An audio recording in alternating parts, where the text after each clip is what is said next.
El invitado del día de hoy tiene que ver con eso. Trabajó durante muchísimos años en el diario Clarín, fue su delegado. ¿Es su delegado o no? No todavía. Fuiste, pero por fallo de la Corte, ¿no? Ya no sos más. Claro. Pero casi hasta la Corte, casi estuviste. Pero estás apelando a la Comisión Interamericana. Comisión Interamericana. Tenés todavía la posibilidad de volver. ¿Te gustaría volver a Clarín? Sí, claro. ¿Sí?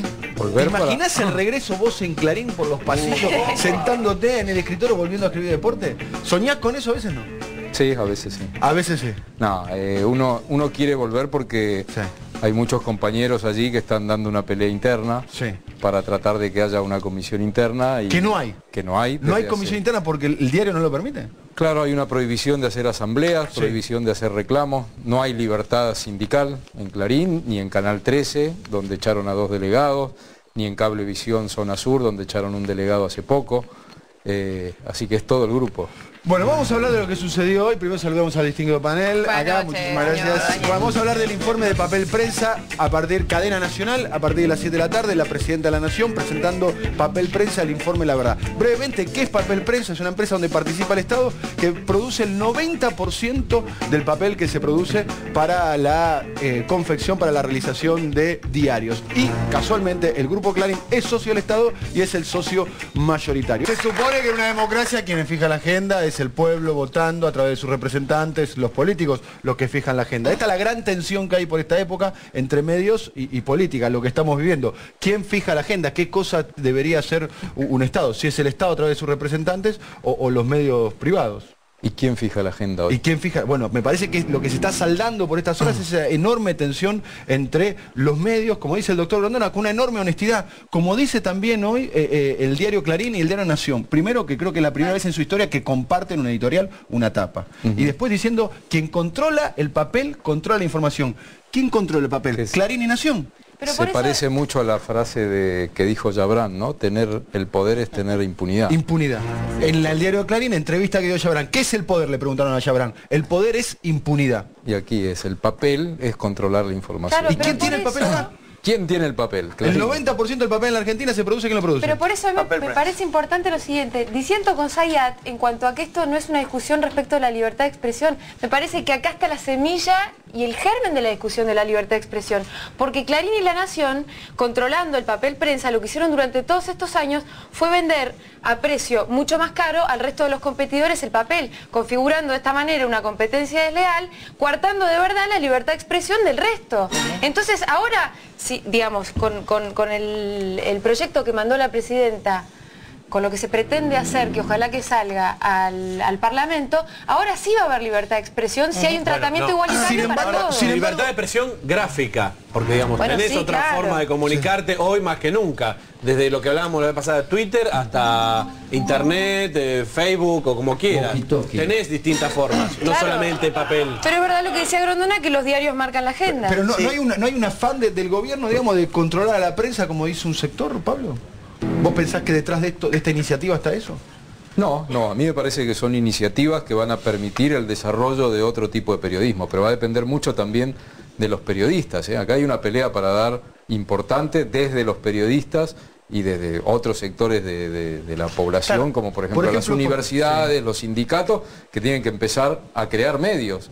Digo, la disputa del poder mediático, que la tiene en este momento concentrada el Grupo Clarín, tiene que ser una pelea también de los sectores del pueblo que se animen a comprar papel, hacer diarios, hacer revistas, tener programas de radio, canales de televisión. Digo, si no hacemos nada, lo va a seguir concentrando Clarín, ¿no? Me parece que esto se enmarca, Pablo, dentro de todo el proceso en el que está involucrada la sociedad argentina a partir de la discusión sobre la ley de medios, porque creo que acá lo que se está haciendo es transferir un poder. En todo caso, el Estado está mediando para empezar a transferir un poder que hoy ostentaban dos grupos económicos muy importantes, en este caso emblematizados por Clarín y por La Nación, hacia la comunidad. Ahora, como vos decís, si la comunidad no asume esa responsabilidad, si sus representantes no se avienen a discutir, por ejemplo, en el Congreso, las leyes que se van a venir ahora, ahí vamos a estar en problemas. Claro. Me parece que no es un problema del gobierno y de Clarín este. Por eso, el tema papel prensa contiene dos cuestiones básicas, ¿no? El comportamiento mafioso como empresa desde su nacimiento,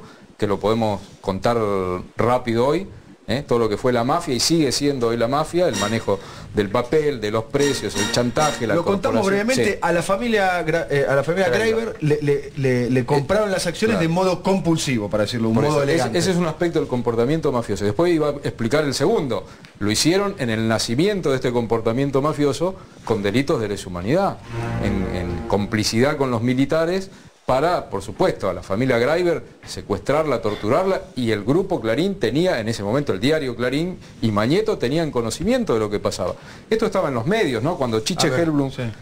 Yo traje lo que son las revistas de Editorial Atlántida donde trabajaba Chiche Hellblum, vamos a poner acá, esta revista, el grupo Graeber y la subversión. Y la subversión. Otra etapa, la Se conexión... lo acusaba Graeber de ser banquero de la organización Montoneros. Claro, la conexión Graeber. Otra etapa, mirá esta, Graeber está vivo, ponen un reportaje. Vivo, ¿no?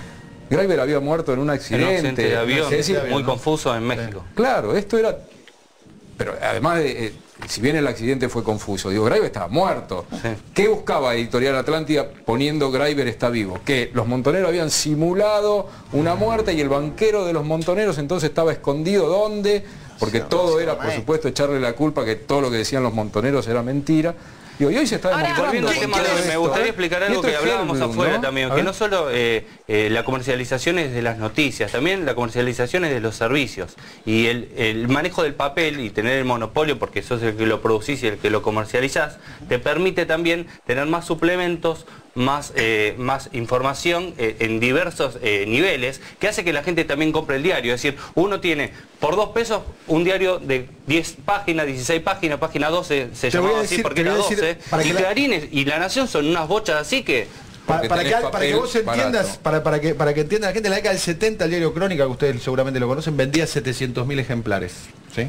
Y el diario Clarín vendía 350.000 ejemplares. Después de la compra, de la incorporación de Clarín a papel prensa, esa ecuación se invirtió. El que vendió 700.000 ejemplares fue Clarín. Mirá si no se está recortando la libertad de expresión del diario Crónica. Ahí. Lo que se busca ahora es que todo el mundo, perdóname, una cosita chiquita, lo que se busca ahora es que todo el mundo pueda comprar el diario, el papel de diario al mismo valor, así todo el mundo tiene las mismas posibilidades de competir en el mercado. Yo se pregunto, ¿no? Hoy yo escuchaba el discurso de la presidenta y ella decía, ¿no? Que, a ver, quiero saber si me equivoco, porque la verdad que yo de esto me informo, creo que con lo que se habló hoy y algo que se había hablado un poco antes, porque del tema nunca había escuchado hablar. Y creo que hay muchos que les pasa lo mismo. Y escuchaba que la presidenta decía que cuando hablamos de socios mayoritarios, obviamente hay socios minoritarios y que el Estado es parte, o sea, es socio minoritario de un 26% o un 20 y algo por ciento. 27,5. Bien, ahora digo, con ese 27% que tiene como accionista, ¿no podía hacer un control de esto que sucedía? Digo, porque esto sucede hace 30 años. Pero a ver, para dejar que conteste. Claro que lo podía y lo debió hacer. De hecho, es la primera vez en que el Estado se mete a fondo en, por ejemplo, estas intervenciones judiciales, la posibilidad de que el Estado saque los papeles. Estas 22.000 páginas que hoy se mostraron, es la primera vez que el Estado mete mano en los papeles de una empresa de la que somos parte todos, para decir, miren muchachos, todo lo que había en 34 años en esta empresa. Todos esos papeles que demuestran cómo hicieron un pacto, esto que dijo hoy la presidenta, que algunos lo conocíamos, pero bueno, hoy lo explicó para todo el país. Había un acuerdo, eso que llaman esa sindicalización de los accionistas. O sea, se pusieron de acuerdo 3 accionistas para joder al otro. ¿Quién era el cuarto accionista? El Estado, nosotros.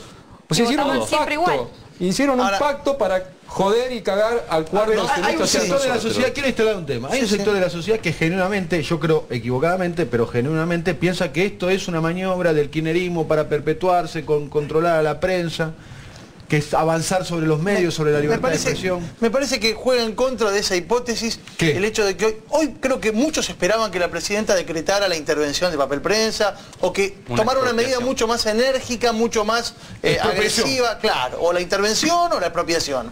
Me parece que la presidenta lo que hizo fue, como decía antes, tirarle la pelota al Parlamento con una iniciativa muy fuerte, con una impronta muy fuerte, para que resuelva. Y que sean los diputados, en todo caso, o los senadores, los que terminen diciendo, no tiene razón el gobierno, tiene razón el Grupo Clarín. Hay que ver... A ver, va a ser hermosa ese debate parlamentario, va a ser hermoso debate parlamentario donde vamos a ver a la bancada, vamos a ver a los diputados que se van a sacar su careta y van a defender exactamente cuáles son sus intereses. Hay que ver qué va a ser el progresismo ahí.